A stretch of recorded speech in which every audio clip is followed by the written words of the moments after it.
സംസ്കാര സാഹിതി പൊന്നാനി നിയോജക മണ്ഡലം കമ്മിറ്റിയുടെ നേതൃത്വത്തിൽ ലീഡർ കെ കരുണാകരന്റെ ഓർമ്മദിനത്തിൽ അനുസ്മരണം നടത്തി.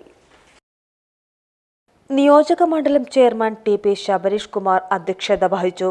KPCC നിർവാഹക സമിതി അംഗം വി സെയ്ദ് മുഹമ്മദ് തങ്ങൾ ഉദ്ഘാടനം നിർവഹിച്ചു. നമ്മുടെ ലീഡർ ഞങ്ങളെ വിട്ടുപിരിഞ്ഞിട്ട് ഇന്ന് 14 വർഷമായി. അദ്ദേഹത്തിൻ്റെ ഓർമ്മ പുതുക്കൽ എന്ന ചടങ്ങാണ് ഇന്നിവിടെ നടക്കുന്നത്.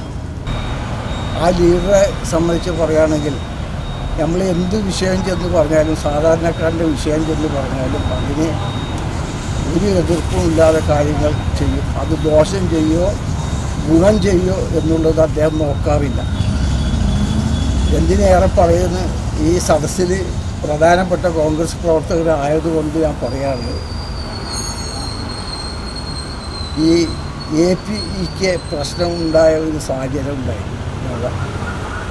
അന്ന് മുസ്ലിം ലീഗിൽ ചില്ലറ അഭിപ്രായ വ്യത്യാസങ്ങൾ ലീഡറുമായിട്ടുണ്ടായിരുന്നു.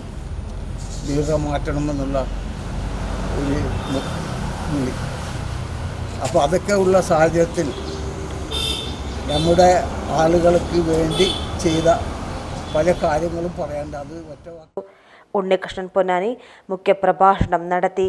DCC executive member Punnakkal Suresh, Samskara Sahithi സംസ്ഥാന general secretary Pranavam Prasad, JP Velayudhan, M Abdul Latheef, A Pavithrakumar, Moosukutty master Alamcode, Pravitha Kadavanad, Mahesh Vakkat, Sakkeer Ponnani, Shaji Kalleparambil, PT Jaleel, K Muhammad, Rajkumar, K Keshavan, Bhagirathan, Satheesan തുടങ്ങിയവർ പങ്കെടുത്ത് സംസാരിച്ചു.